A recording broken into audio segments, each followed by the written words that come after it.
माँ तू सबसे प्यारी है, माँ तू जग में न्यारी है। माँ तू सबसे प्यारी है, माँ तू जग में न्यारी है। अपने आंचल में रखना, अपने आंचल में रखना। हमें वरदानों से भरना। माँ तू सबसे प्यारी है, माँ तू जग में न्यारी है। माँ तू सबसे प्यारी है, माँ तू जग में न्यारी है। पिता, पुत्र और पवित्र आत्मा के नाम पर आमीन। आप सबों को जय यीशु।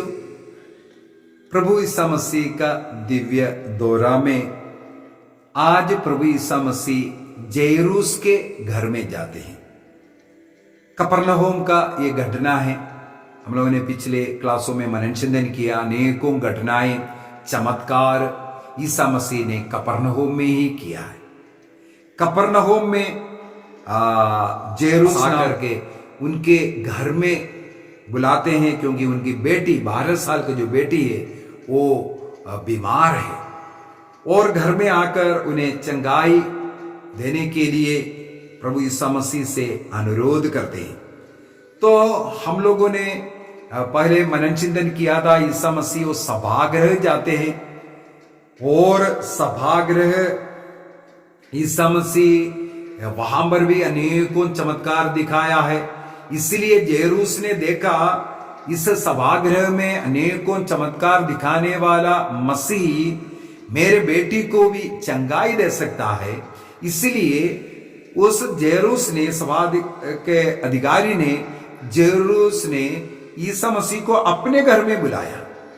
और उसी जाने वाले रास्ते में हम लोग देखते हैं एक रक्तस्राव से पीड़ित महिला, 12 साल की एक महिला मसीह के विषय में सुनकर के उसे रास्ते में उस भीड़ के अंदर घुसकर मसीह के कपड़े के पल्ले को स्पर्श करते हैं और तुरंत रक्तस्राव से चंगाई प्राप्त करते हैं। मसीह वहां पर रुक करके पूछते हैं, कौन मुझे स्पर्श किया? पेतरुस कहते हैं, प्रभु आप देख रहे हैं कितना धक्कम धुक्की चल रहा है, कितना बड़ा भीड़ है, आपने क्यों ऐसा पूछा है? बोला नहीं, मुझसे कुछ शक्ति निकली है, क्योंकि किसी ने मुझे स्पर्श किया। अर्थात विश्वास के साथ जो मसीह के पास आकर उन्हें स्पर्श किया, मसीह से एक शक्ति अपने आप निकलकर उनकी ओर गया। जो विश्वास वो चुंबक है, मसीह से शक्ति को अपनी ओर खींचते हैं। जब मसीह में हम विश्वास करते हैं, मसीह की वो शक्ति हमारी ओर आते हैं। लूकस के सुसमाचार उसके अध्याय 6 वाक्य 19 में लिखा है, लोग ईसा मसीह के कपड़े को भी स्पर्श करना चाह रहे थे, क्योंकि मसीह से एक शक्ति निकलती थी जो जाकर के सबों को चंगात करता था। क्योंकि जितने लोग विश्वास करते हुए उन्हें स्पर्श करता था, शक्ति निकल करके उन्हें चंगाई देता था। पवित्र आत्मा की ये शक्ति हमारा विश्वास के द्वारा हम प्राप्त करते हैं।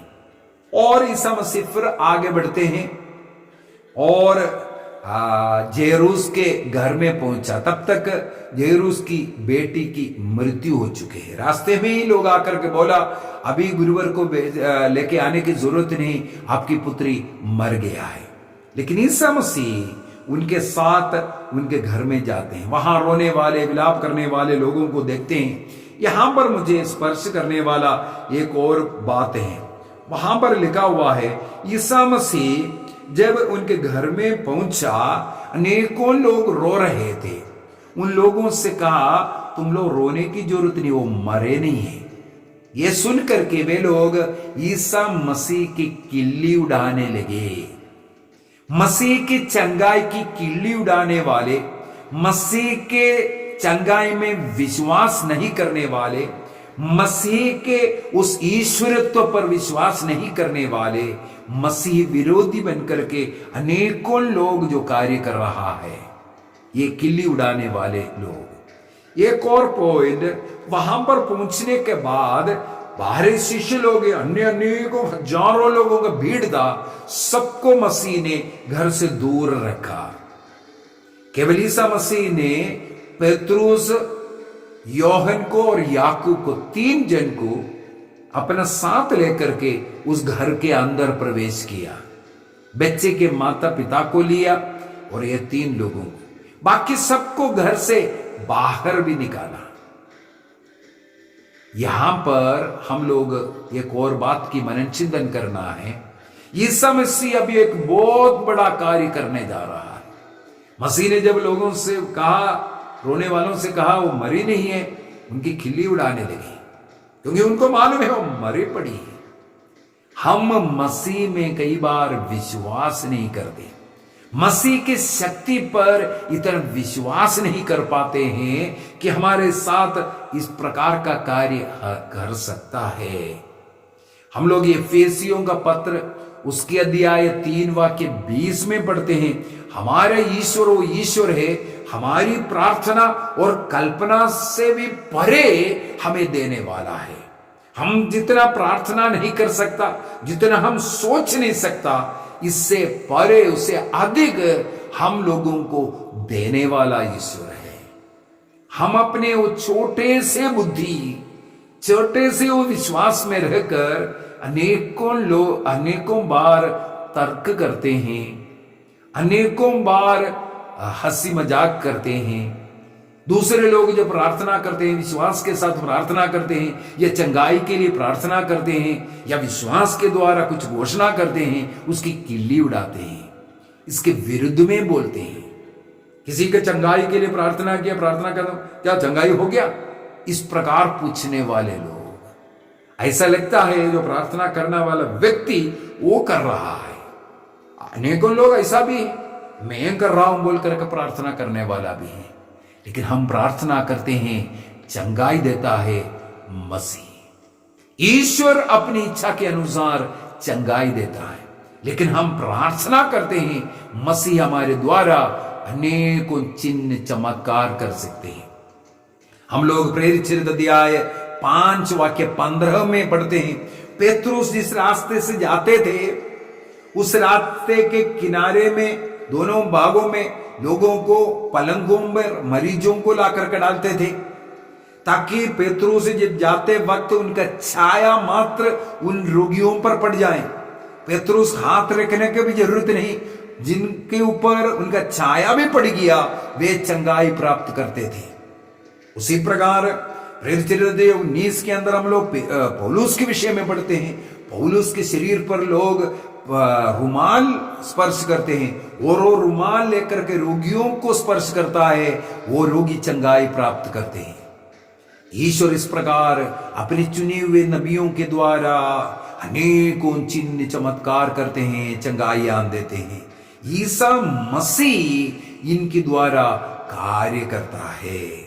तो यहां पर हम लोग देखते हैं, ईसा मसीह नहीं चाहता था ऐसे किल्ली उठाने वाले अविश्वासी लोग उनके साथ रहे। 12 शिष्य उनको भी नहीं पूरे को लिया। 3 लोगों को लेने का यहूदी नियम के अनुसार कोई भी बात का कम से कम 2 या 3 साक्षी होना जरूरी है। इसलिए मसीह जहां कहीं भी उनका रूपांतरण हो या अन्य अनेकों ऐसा घटना हमें मिलेगा जहां इन तीनों को लेकर के जाते हैं, साक्षी के रूप में जो घटना वे लोग देख रहा है, जो चमत्कार देख रहा है, ये साक्षी देने के लिए साक्षी के रूप में रखा है। मसीह इस जेरूस की बेटी का हाथ पकड़ करके, बेटी उठो, बालिके उठो बोल करके उन्हें उठाता है, तुरंत वो उठकर बैठती है। ईसा मसीह के एक शब्द एक बेटी को जीवन दिया। हम लोग पवित्र बाइबल के अंदर ईसा मसीह ने इस प्रकार 3 मृतक लोगों को जी उठाया, ये देखते हैं। यहां पर जेरूस की बेटी अपने घर में, 12 साल की ये बेटी अपने घर में रहकर मर गया था, और वो घर पर उसका बॉडी था, डेड बॉडी था। वहां पर उनको आकर के ईसा मसीह जीवन दान दिया। हम लोग कनानी स्त्री के विषय में हम लोग पढ़ते हैं। एक विधवा के जो बेटे के विषय में हम लोग पढ़ते हैं। वो विधवा का इकलौता बेटा मर गया था और उसको दफनाने के लिए लेकर के जा रहा था, दफनाने के लिए लेकर के जा रहा था और रास्ते में था, रास्ते में दफन विधि के लिए लेकर के जाने वाला रास्ता, वहां पर उन्होंने देखा मसीह के चेले लोगों ने बोला ये विधवा है, उनका इकलौता बेटा था और उस बेटा का मृत्यु हो गया और ईसा मसीह उस विधवा पर दया कर उनको चंगाई देते हैं। कैसे? उनके शव मंच पर हाथ रखा, तुरंत उसमें जीवन आ गया। रास्ते में दफन विधि करने के लिए लेकर जा रहा था, रास्ते में उसको जीवन दान दिया।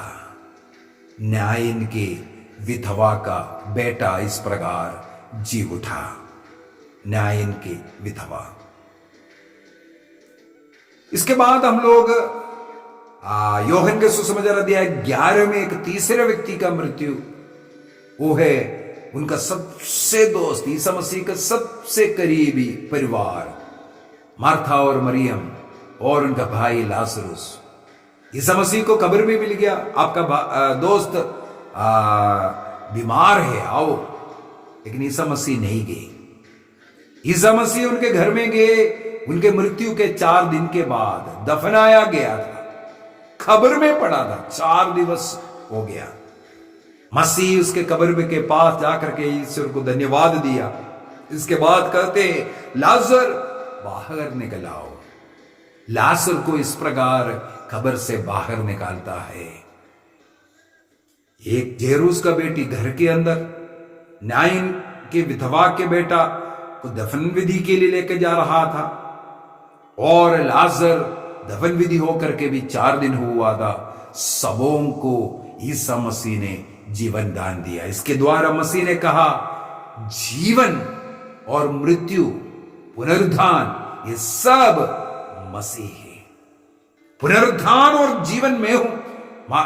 यूहन्ना का सुसमाचार अध्याय 11:25 में मसीह बोल करके ये घोषणा कर दी, मसीह में जीवन है, जीवन का स्रोत वही है, उनके शरण में जाना।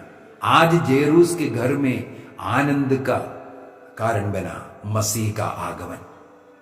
मृत्यु के कारण दुखी परिवार में मसीह ने वो आनंद लुटाया।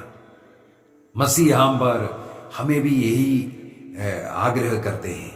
हमारा स्थिति आज पाप में, गुलामी में, बुराइयों में, मरा हुआ अवस्था में है। पाप का वेदन मृत्यु है। रोमियो का पत्र 6:23, पाप का वो परिणाम है मृत्यु। हम हो सकता है पाप का गुलाम बन करके मसीह से अलग होकर के पड़ा है। हमें बचाने वाला प्रभु आज हमारे हृदय में, हमारे अंदर आना चाहते हैं। जिस प्रकार प्रकाशना ग्रंथ 3:20 में हम लोग पढ़ते हैं, द्वार पर खड़े होकर के वो खटखटा रहा है, द्वार खोल करके देना हमारा काम हो रहा है। मसीह हमारे घर में आवे, हमारे अंदर आवे, हमारे उस स्थिति से हमें मुक्ति देगा, पाप की स्थिति से हमें बचाएगा और दुख, कष्ट, बीमार की इस अवस्था से हमें छुड़ाएगा। मसीह के लिए हम हृदय खोलेंगे। निर्णय कीजिए। जेरूस ने उस कफरनहूम के उस सिनगोग का अधिकारी मसीह को अपने घर में बुलाया। यह उनके घर के लिए आनंद खुशी का कारण बना। उनकी बेटी, 12 साल की बेटी मर गया था, जी उठा। हमें भी प्रभु को अपने घर में स्वागत करना है। इस प्रकार पाप में हमारे बच्चे नष्ट होकर के पड़ा है।